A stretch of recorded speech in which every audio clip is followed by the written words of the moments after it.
I'm Allison Parker, 28 years old, and until recently, I owned the most beautiful lakefront cottage in Maine, a place filled with childhood memories and my grandmother's love. When she passed, she left it to me in her will. Last month, I discovered my father secretly sold it for $3 million without my permission. When I confronted him, he casually handed me a check for $12,000, saying, "This should cover you for a while." The betrayal cut deeper than any wound I've ever felt. Before I tell you how this all unfolded, let me know where you're watching from and hit that subscribe button if you've ever had family betray your trust. Trust me, what happened next will shock you. The cottage on Lake Winnipsenos wasn't just a vacation home, it was the backdrop of every happy childhood memory I had. A century-old structure with weathered blue shutters, wide pine floors worn smooth by generations, and a wraparound porch where my grandmother Elaine would rock in her chair watching the sunset while telling me stories about our family's history. My father, James Parker Jim to his business associates, always saw the cottage as an underutilized asset.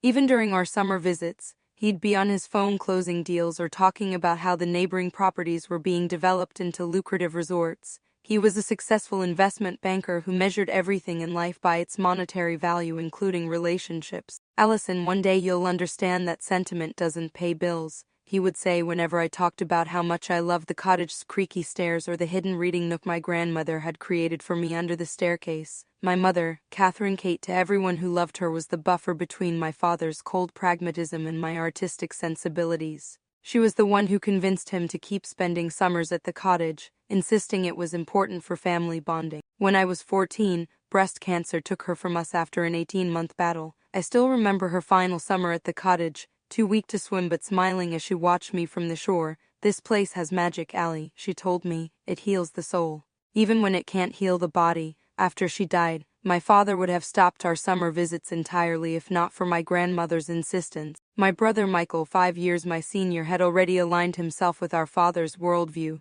By the time he was 18, he was internet dad's firm and talking about portfolio diversification at the dinner table. "The problem with you, Allie," Michael would say with that condescending tone he picked up from Dad, "is that you don't understand how the real world works." But Grandma Elaine understood me. While my father and brother talked business on their occasional visits, Grandma and I would bake blueberry pies with fruit we'd picked ourselves, or she would teach me to identify the constellations from the dock late at night. "Your grandfather built this place with his own 2 hands," she told me one evening when I was 16, "not to make money but to make memories. Don't ever let anyone convince you that the value of something can only be measured in dollars and cents." The cottage itself was a masterpiece of rustic charm. 3 bedrooms upstairs with sloped ceilings and circular windows that looked out over the water, a stone fireplace in the living room where we'd make s'mores on rainy days. The kitchen still had the original cast-iron stove that somehow made everything taste better. And the boathouse held my grandfather's hand-built canoe that Grandma taught me to paddle when I was just 8 years old. Every corner held a memory: the mark on the wall where Mom measured our heights each summer,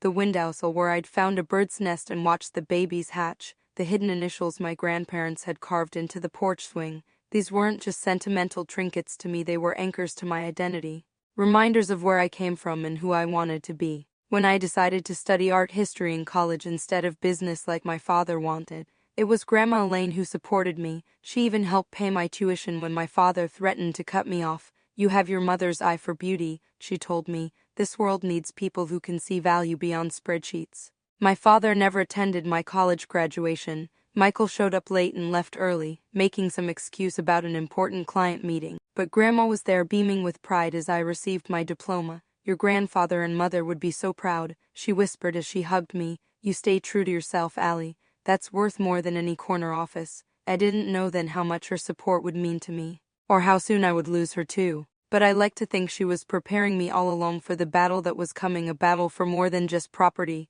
but for the values she had tried to instill in our family that seemed to have taken root only in me. Grandma Elaine passed away peacefully in her sleep 3 months after my 23rd birthday. Her funeral was held at the small church near the cottage, overlooking the lake she had loved so dearly. I stood between my father and brother during the service, feeling like an island between 2 strangers rather than family. While I sobbed openly, they remained stoic, occasionally checking their watches or phones. "We should wrap this up," my father whispered to me at the reception.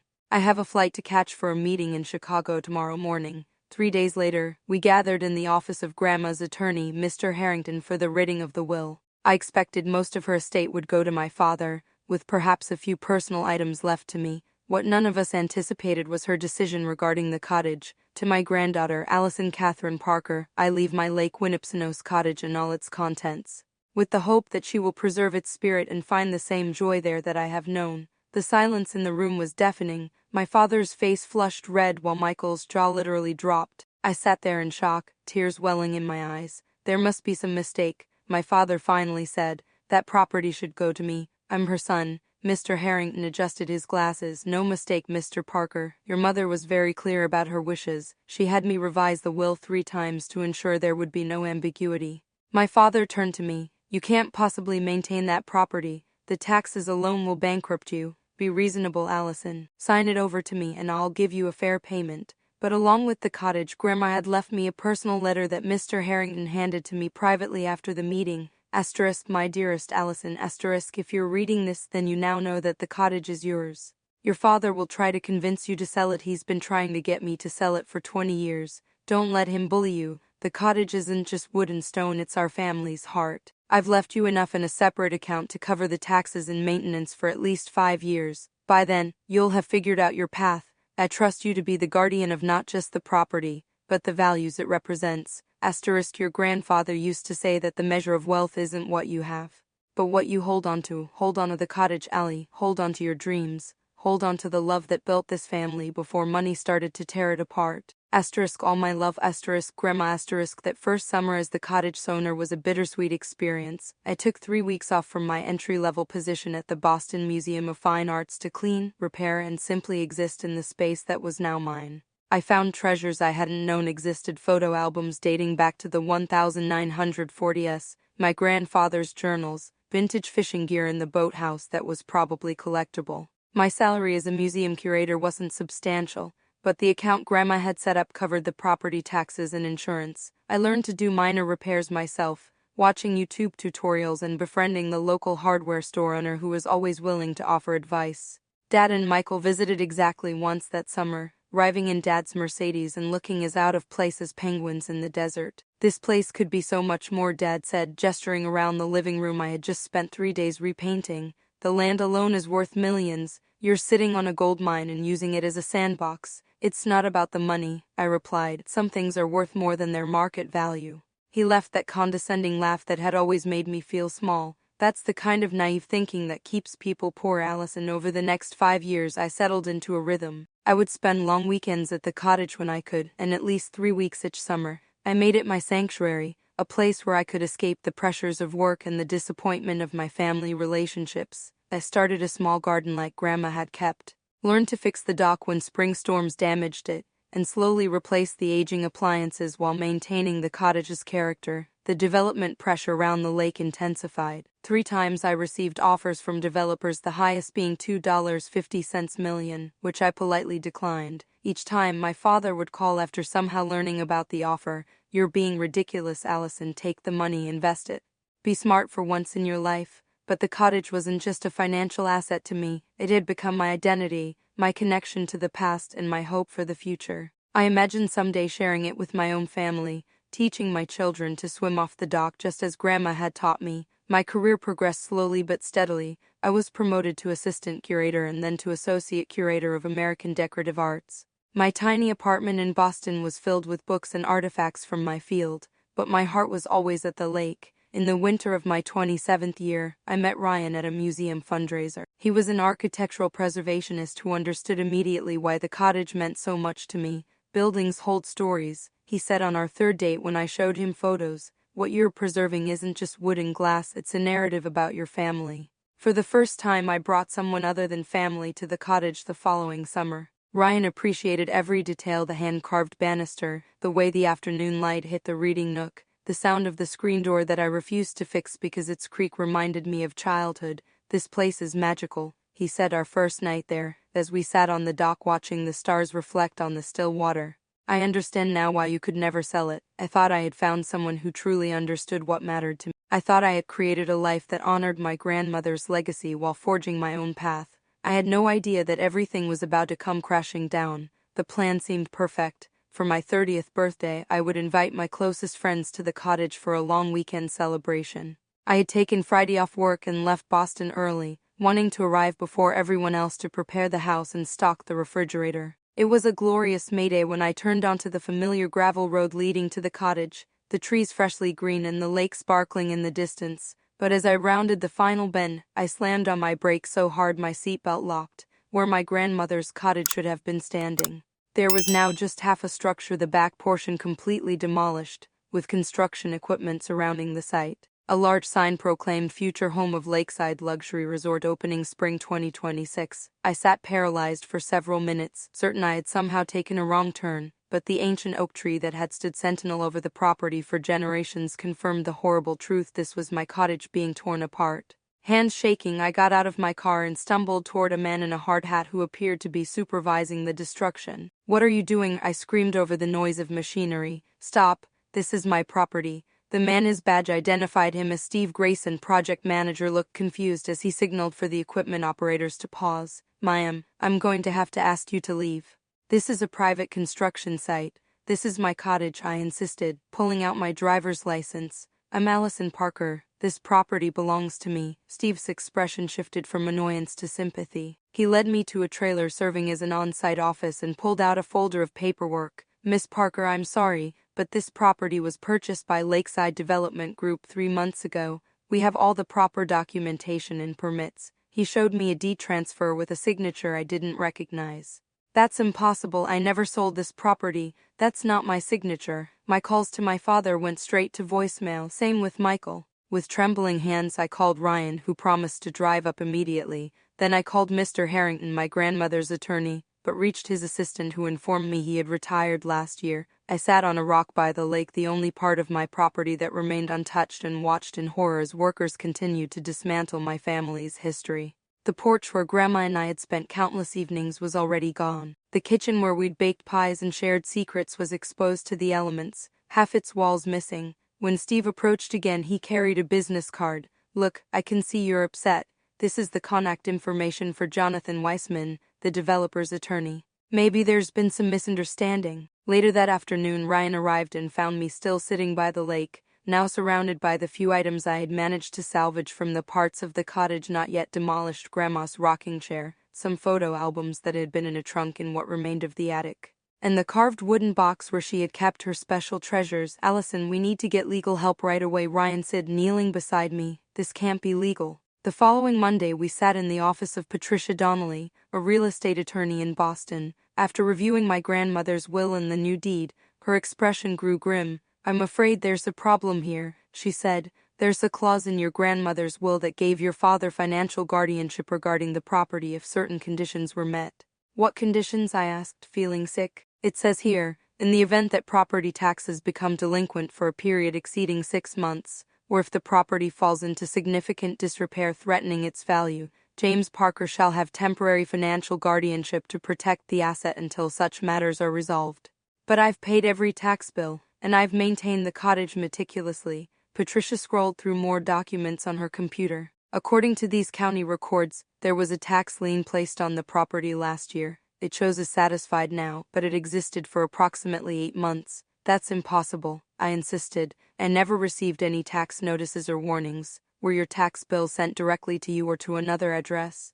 The realization hit me like a physical blow. They were sent to my father's address. He offered to handle the paperwork since he had accountants for that sort of thing. He was supposed to tell me what I owed, and I would reimburse him. Patricia's face softened with understanding. "Miss Parker, I believe your father may have deliberately allowed those taxes to go unpaid to trigger this clause, then paid them himself after gaining control." Ryan took my hand as I tried to process this betrayal. "Can we fight this?" he asked. "We can try," Patricia said, "but the sale has already gone through. The developers paid $3 million and have all the permits in place. Even if we could prove your father acted in bad faith, unwinding this transaction would be extremely difficult and expensive." As we left her office, my phone buzzed with a text from my father. "We need to talk. Dinner at my house tomorrow, 7 p.m. I felt hollow, as if someone had scooped out my insides and left just a shell. The cottage, my sanctuary, my connection to Grandma, my inheritance, was being demolished at that very moment. And my own father had orchestrated it all. "I can't believe he would do this," I whispered to Ryan as we walked to the car. "How could he steal something so precious from me?" Ryan pulled me close. Some people only see dollar signs, Allison. They can't understand that real value isn't always about money. I thought about Grandma's words in her letter *, hold on to the cottage, Allie, hold on to your dreams. I had failed her, and now I needed to face the man who had made that failure inevitable. The drive to my father's estate in Greenwich, Connecticut the next evening felt like heading into battle. Ryan offered to come with me, but this was a confrontation I needed to handle alone. My father's sprawling colonial mansion with its manicured gardens and circular driveway had always felt more like a museum than a home, beautiful but cold, much like the man himself. As I pulled up to the security gate, I pressed the intercom button with more force than necessary.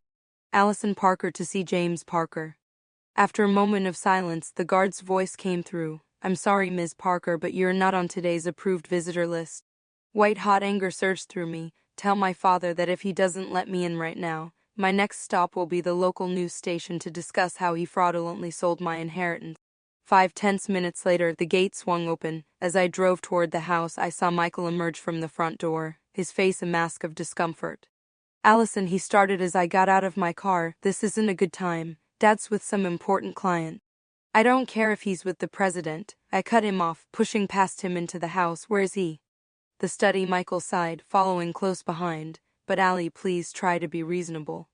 Reasonable? I spun around to face him. Was it reasonable to sell my cottage without telling me? Was it reasonable to destroy the only place that ever felt like home to me? Michael's eyes dropped to the floor. It was a business decision, Allie. The property was worth. It wasn't your property to sell, I shouted, then turned and marched toward my father's study, where I could hear voices through the partially open door. I pushed the door open to find my father sitting behind his massive mahogany desk, 3 men in expensive suits arranged in leather chairs before him. They all looked up in surprise at my entrance. Allison, my father said coldly, we're in the middle of something important. More important than explaining why you sold my cottage, I demanded, not caring about the audience. More important than telling me why you betrayed me? The businessmen exchanged uncomfortable glances. My father's face hardened as he stood. Gentlemen, please excuse us. My daughter is having a personal moment. Michael will show you to the dining room, and I'll join you shortly. After they filed out, my father closed the door and turned to me, his expression a mixture of annoyance and condescension. You're making a scene over nothing, he said, returning to his seat. Sit down and let's discuss this like adults. Like adults? Adults don't steal from their children. I didn't steal anything, he replied calmly. That property was becoming a financial burden you couldn't handle. I simply exercised the legal authority your grandmother wisely included in her will. By deliberately letting the taxes go unpaid, by keeping tax notices from me, that's fraud, Dad. He waved his hand dismissively. A technicality. The fact is you were wasting a $3 million asset by using it as an occasional vacation home. That's financial incompetence, which is exactly what that clause was designed to prevent. The cottage wasn't just an asset, it was Grandma's legacy. Your grandmother was a sentimental old woman who never understood the value of practical financial planning, he interrupted. If she had, our family would have even more wealth than we do now. I stared at him, truly seeing him perhaps for the first time. Is that all that matters to you? Money? Money is security, Allison. Money is freedom. Money is respect, something you've never seemed to grasp with your museum job and artistic pretensions. He reached into his desk drawer and pulled out a check, sliding it across the desk toward me. Here, $12,000. This should cover you for a while until you figure out a more sustainable career path. I looked down at the check, then back at my father's face. $12,000, less than 0.5% of what the cottage had sold for. The insult was so profound I felt physically ill. Where's the rest of it? I asked, my voice shaking. The rest was used to cover back taxes, legal fees, and some investments I've made on your behalf. Michael and I are setting up a trust that will provide for you sensibly over time. You mean you're keeping control of my money, just like you've tried to control everything else in my life? The door opened and Michael slipped in, looking anxious. Dad, the Hendersons are asking for you. And Allison, please, can we discuss this another time? I turned to my brother. Did you know about this? Did you help him sell the cottage? Michael's hesitation told me everything. It was the right financial decision, Allie. The return on investment from the development project will be substantial for all of us. Something broke inside me then, not just my heart, but some fundamental trust I had still foolishly maintained in my family. The tears came hot and fast as years of suppressed rage erupted. How could you? That cottage was the only place I had memories of Mom, the only place Grandma and I connected, the only place in this family where money didn't matter more than people. You're being hysterical, my father said coldly. This is exactly why you need guidance with financial matters. Guidance? You call stealing my inheritance guidance? I was screaming now, past caring who heard. You didn't even have the decency to warn me before letting strangers demolish my home. It wasn't your home, Allison, it was an asset, my father corrected, and if you don't calm down immediately, I'll have security escort you out. Michael stepped forward, placing a hand on my arm. Ali, please, Dad did what he thought was best. We can talk about setting up a proper allowance for you. I jerked away from him. An allowance? I'm 28 years old. I don't want an allowance, I want what Grandma left me. My father stood up, straightening his tie. This conversation is over. Take the check, Allison. Be grateful for what you're given. In that moment, looking at his cold eyes, I saw nothing of the father who had once long ago taught me to ride a bike or read me bedtime stories. This man was a stranger who happened to share my DNA. I picked up the check, tore it into tiny pieces, and threw the confetti in his face. Keep your money, I don't want anything from you ever again. As I turned to leave, my father's voice followed me. You'll regret this childish behavior when you're struggling to pay rent on your curator's salary. Call me when you're ready to apologize. I didn't look back. I walked out of his house and his life, shaking with rage and grief, feeling more alone than I ever had before.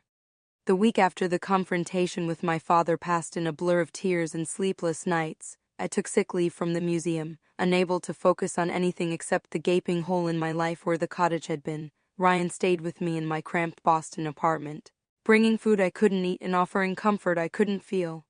We should talk to more lawyers, he suggested on the 5th day when I finally emerged from the bedroom. There has to be some way to fight this. With Ryan's encouragement, I scheduled consultations with 3 different attorneys specializing in estate litigation. Each meeting followed the same depressing pattern: initial interest in my case, followed by growing concern as they reviewed the documents, ending with apologetic explanations of why the legal battle would be difficult, expensive, and unlikely to succeed. The problem, explained the third lawyer, a sharp-eyed woman named Deborah Levine, is that your father technically had legal authority through that guardianship clause. It was deceptive how he triggered it, certainly unethical, but proving fraud would be extremely difficult. So he gets away with stealing $3 million from me? I asked bitterly. Not necessarily, but fighting this would cost at least $50,000 in legal fees up front, with no guarantee of success. Do you have those resources? I didn't. My savings account held barely $15,000, money I'd been setting aside for the cottage's new roof next year. I paid for the consultations using my credit card, adding to the growing debt that suddenly seemed insurmountable on my museum salary. The cottage had never been a financial burden when I owned it. Grandma's account had covered the major expenses, but fighting for justice was proving to be one. Ryan tried to help, offering to loan me money from his savings, but I couldn't bear to drag him deeper into my family's toxicity.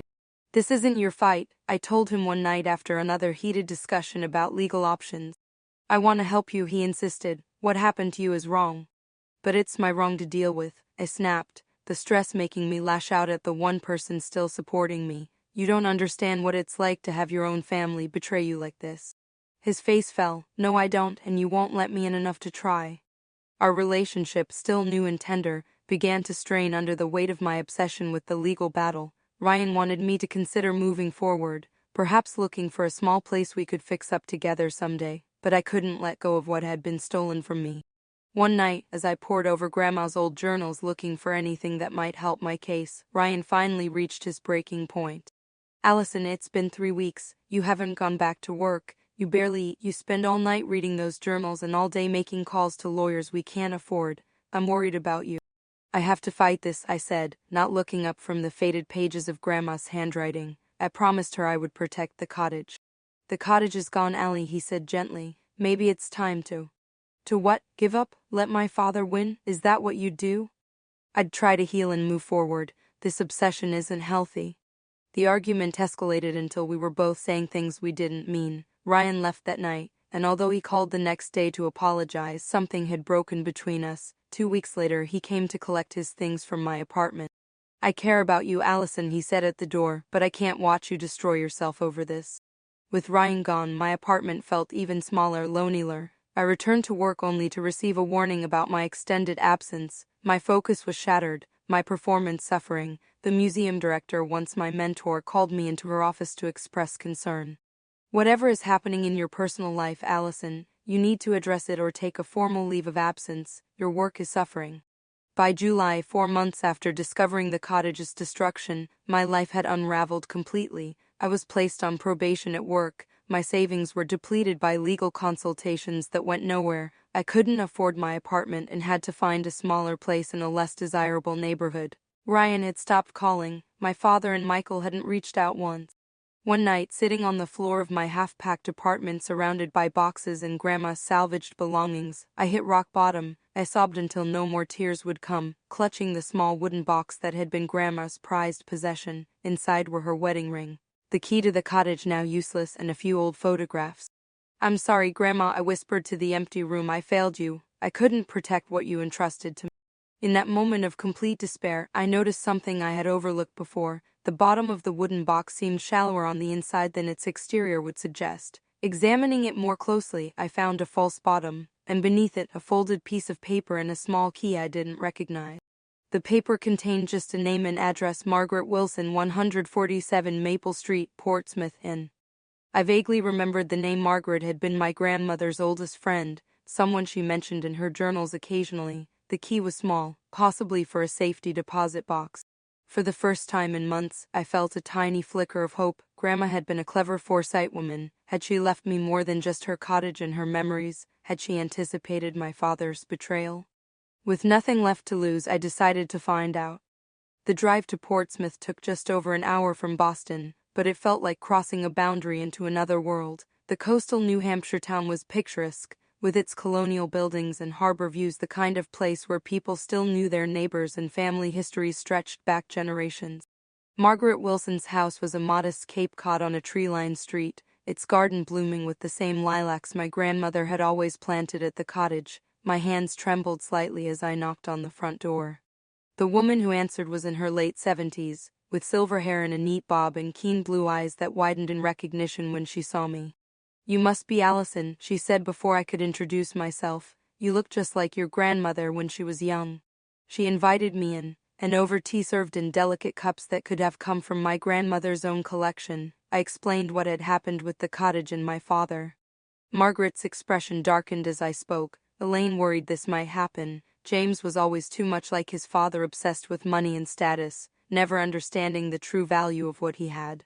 "Did you know my grandfather?" I asked, surprised. "Oh yes, Harold Parker was a difficult man, brilliant in business but cold at home. Elaine stayed with him for the children's sake, but it wasn't a happy marriage," she sighed. "When your mother died, Elaine was afraid history would repeat itself, that James would shape you and Michael in his image." "He got Michael," I said bitterly, "but not me." Margaret smiled. "No, not you. You have Elaine's spirit. That's why she left you something else, just in case." My heart quickened. "The key?" She nodded. "It's for a safety deposit box at Portsmouth Savings Bank. Elaine set it up 15 years ago after your mother passed. She added to it over the years, always saying it was her insurance policy against James's schemes." The next morning, with Margaret accompanying me, I presented the key and my identification at the bank. The manager led us to a private room where the contents of the safety deposit box were brought to us: a thick manila envelope and a smaller box. Inside the envelope, I found meticulously organized documents, financial records showing my father had mismanaged my grandmother's investments while serving as her financial advisor years ago, evidence he had diverted funds meant for her into his own accounts. And most importantly, a detailed letter from my grandmother explaining she had anticipated he might try to circumvent her will. "Elaine was smarter than James ever gave her credit for," Margaret explained as I paged through the documents. "She kept records of everything." The smaller box contained even more shocking evidence: a USB drive with recorded conversations between my father and his attorney discussing ways to gain control of the cottage, dated 2 years before my grandmother's death. There was also a second, more recent will that Grandma had prepared but never signed, one that would have explicitly prevented my father from ever gaining control of the cottage. "Why didn't she sign this?" I asked, holding the unsigned will. "She became ill quite suddenly at the end," Margaret explained. "I believe she thought there was more time." Armed with this evidence, I contacted a new attorney recommended by Margaret, Shannon Moore, who specialized in inheritance fraud and had a reputation for taking on difficult cases. "This is still challenging," Shannon warned during our first meeting, "but these documents give us leverage we didn't have before. Your father breached his fiduciary duty to both you and your grandmother. The recorded conversations suggest premeditation. For the first time in months, I felt a surge of hope. Can we get the cottage back? Shannon's expression was measured. The development is already underway, so recovering the actual property would be extremely difficult, but we can potentially recover the full value of what was taken from you, plus damages. I left her office with a plan, not just a legal strategy, but a path forward. That evening I called the museum director and requested a formal leave of absence, which she granted. Then I found a small furnished sublet in Portsmouth to be closer to both Margaret and the legal proceedings. The next few weeks were transformative. I spent mornings with Shannon, reviewing documents and building our case. Afternoons were often with Margaret, who shared stories about my grandmother. I had never heard tales of her quiet strength, her clever business sense that my father had discounted, and her unwavering commitment to preserving family legacy over financial gain. Elaine knew exactly what that property was worth, Margaret told me. Developers had been approaching her for decades. She could have sold it for millions herself if money was what mattered to her. I also reconnected with my mother's cousins, who had fallen out of touch after her death. When they heard what had happened, they offered both emotional support and connections to people who could help with the case. My mother's cousin Elizabeth, a journalist, was particularly vocal. Your father did the same thing to your mother's inheritance, she revealed during a lunch meeting. Kate was supposed to receive her parents' estate, but somehow James convinced her to sign it over to his management. Within a year, it had all been absorbed into his business ventures. These revelations painted a clearer picture of the man my father truly was, not just cold and materialistic, but calculating and manipulative across decades. When we filed the lawsuit, Shannon suggested we also approach Michael separately. Your brother may have information that could help us, she explained, and facing legal consequences himself might make him reconsider his loyalty to your father. The meeting with Michael took place at a neutral location, a conference room in Shannon's office building. He arrived looking nervous, his usual confidence diminished by the seriousness of the situation. You're making a mistake, Allie, he said as soon as we were alone. Dad will fight this with everything he has. I'm counting on it, I replied calmly. How's his business doing? Michael really doing? Michael's eyes darted away. What do you mean? Grandma kept records, Michael. I know Dad's company has been struggling for years. Is that why he needed my $3 million so badly? The color drained from my brother's face. How did you? The truth has a way of coming out, I said, echoing something Grandma used to say. Dad lost big on that investment in Singapore, didn't he, in the Chicago property development that went bankrupt? Michael sank into a chair. It's worse than you know, Allie. He's leveraged everything. The house, the company. He needed that cottage money to keep it all from collapsing. For the first time I felt a strange sense of power, not the destructive kind my father wielded, but something stronger, the power of truth. Help me, Michael, I said quietly. Do the right thing for once. He looked up, conflict clear in his eyes. What would that accomplish except destroying Dad? This isn't about destroying anyone. It's about justice, about honoring what Grandma wanted. My brother didn't commit to anything that day, but a week later Shannon received a package from him containing internal emails and financial documents that proved my father had deliberately orchestrated the tax delinquency to trigger the guardianship clause. The case began to attract media attention after a local newspaper ran a story titled "Heiress Fights for Stolen Legacy." Other outlets picked it up, painting my father as a villain who had swindled his own daughter. His business reputation, already precarious, began to suffer. When we appeared in court for the first hearing, I felt a strength I hadn't known I possessed. Sitting across from my father, who wouldn't meet my eyes, I realized I no longer feared him or craved his approval. Grandma had been preparing me for this moment all along, teaching me that true wealth wasn't measured in dollars but in integrity. The judge, after reviewing our evidence, made it clear which way she was leaning. Mr. Parker, she addressed my father directly. The evidence suggests a troubling pattern of deception and self-dealing. I strongly advise your counsel to consider settlement discussions before we proceed further. As we left the courthouse, a reporter approached me. Ms. Parker, how does it feel to stand up to your father like this? I thought for a moment before answering. It feels like I'm finally becoming the person my grandmother always knew I could be. The settlement negotiations took place in a sterile conference room at Shannon's law firm, the Boston skyline visible through floor-to-ceiling windows. My father sat across the table, flanked by his attorneys, looking diminished, somehow his carefully cultivated aura of invincibility shattered by the public exposure of his actions. My client is prepared to offer $1 million to resolve this matter, his lead attorney began.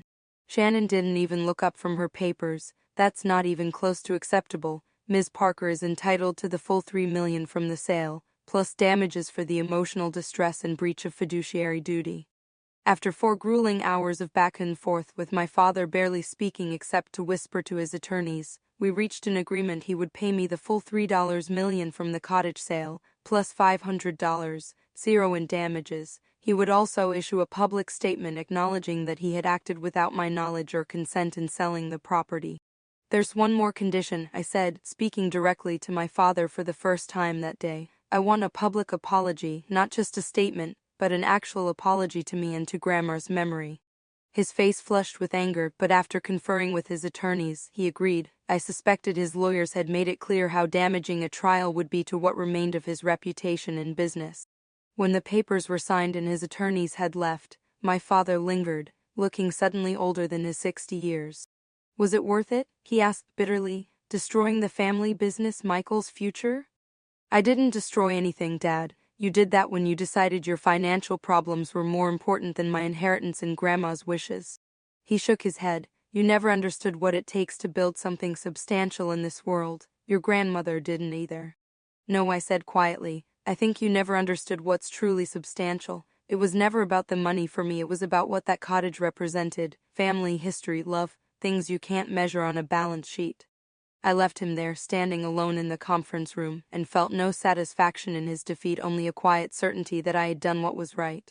The settlement funds arrived in my account 2 weeks later. The first thing I did was establish a trust of my own, one that would protect the money from future manipulations. Then I began looking for a new place that could, in some small way, replace what I had lost. I found it 3 months later, a historic house in western Massachusetts, built in the 1890s and in need of significant restoration. It wasn't on a lake, but it had character, history, and most importantly, potential. At $850, zero, it was well within my budget, leaving plenty for renovations and a substantial investment portfolio that would provide financial security. The house had been on the market for nearly 2 years because most buyers were intimidated by the work it needed. But when I walked through the creaky front door and saw the original woodwork, the built-in bookshelves, and the window seat overlooking the garden, I felt a familiar sense of belonging. Your grandmother would approve, Margaret said when she came to visit after I closed on the property. She always said you could see the soul in old houses that most people missed. The renovation process became my healing journey. I took a full year's leave from the museum to oversee the work, learning about historical preservation techniques and doing some of the simpler tasks myself. The master carpenter I hired, an older man named Frank, reminded me of how Grandma had described my grandfather: patient, meticulous, and respectful of the house's original character. You don't see many young folks who appreciate craftsmanship anymore, he told me as we carefully restored the living room's coffered ceiling. Most want to tear everything out and make it look like a magazine. 6 months into the renovation, I received an unexpected email from Michael. We hadn't spoken since the settlement. Allie, Dad's company finally went under last month. He had to sell the Greenwich house. He's not handling it well. I've been thinking a lot about what you said in Shannon's office about doing the right thing. I'm sorry it took me so long to understand what you meant. I'd like to see you if you're willing. Michael. Our reunion was awkward at first, both of us sitting stiffly in a cafe halfway between his new apartment in Hartford and my house. But as he explained how he'd finally seen through our father's manipulations and was trying to build a career separate from the family business, the tension gradually eased. I should have stood up to him, Michael admitted. When I saw what selling the cottage did to you, I knew it was wrong, but I was too much of a coward to say anything. We were both shaped by him, I said, just in different ways. Michael asked to see the house, and his genuine admiration for what I was creating helped bridge the gap between us. We weren't close, too much had happened for that, but we were finding our way to a new kind of relationship built on mutual respect rather than shared DNA. My father was a different story. When the renovation was nearly complete, he reached out through his assistant, asking to visit. I declined. Some wounds were too deep, some betrayals too fundamental, to simply forgive and forget. Perhaps someday we would find a way forward. But I needed more time and evidence of real change on his part. Around the same time, Ryan contacted me. We met for coffee, both of us more cautious but also more honest than before. I didn't understand what you were going through, he admitted. I wanted to fix everything instead of just supporting you through it. and I pushed you away when I needed you most, I acknowledged. We didn't immediately reunite, but we started seeing each other occasionally, building a new foundation that respected our individual journeys. Ryan was impressed with the house and helped design the art studio I created in what had once been a sun porch. "You always had this in you," he said as we stood looking at the completed space. "This vision, this determination. I just didn't see it clearly before." As the one-year anniversary of the settlement approached, I decided to visit the site where the cottage had stood. The luxury resort was partially constructed now, the landscape irrevocably changed. I stood on the public beach nearby, looking at the construction cranes and concrete foundations where my family's history had once lived. I had brought a small box containing a few pebbles from the cottage beach that I had collected during that devastating first visit. After a moment of reflection, I waded ankle-deep into the lake and released them into the water, watching as they sank beneath the surface. "Goodbye, Grandma," I whispered. "I think you'd be proud." In the year since the settlement, I had created more than just a new home. I had established the Parker Legacy Foundation, using a portion of the settlement funds to help other families navigate inheritance disputes and preserve historic properties. I had returned to the museum with a promotion to full curator, bringing a deeper appreciation for the stories behind the artifacts in my care. And I had discovered my own voice as an artist, painting landscapes that captured the emotional essence of places rather than just their physical appearance. My first small gallery showing included a piece titled Memory Cottage that depicted not what the cottage had looked like, but how it had felt to be there, warm, safe, connected to something larger than myself. Michael attended the opening, as did Margaret and several of my mother's relatives who had become part of my expanded support system. Ryan came too, proudly explaining my technique to other attendees. Later that evening, as the gallery emptied, I stood alone before Memory Cottage, reflecting on the journey of the past 2 years. The cottage was gone, but what it represented, the values my grandmother had tried to instill, the strength she had quietly modeled, the importance of honoring what came before while creating something new, those things lived on in me. I had lost a property worth $3 million, but gained something more valuable, the knowledge that I could face betrayal and emerge stronger, that I could honor my grandmother's legacy not just by keeping a building but by living with the same integrity and resilience she had shown. And that, I realized, was the inheritance that mattered most, the one my father could never take away. So what about you? Have you ever had to fight for something that was rightfully yours, or had to decide whether a relationship was worth saving after a betrayal? I'd love to hear your stories in the comments below, and if this story resonated with you, please hit that like button and subscribe to hear more stories about overcoming family challenges and finding your own path. Remember, sometimes losing what you thought you wanted can lead you to what you truly need. Thank you for listening, and may you find the strength to stand up for what matters most to you.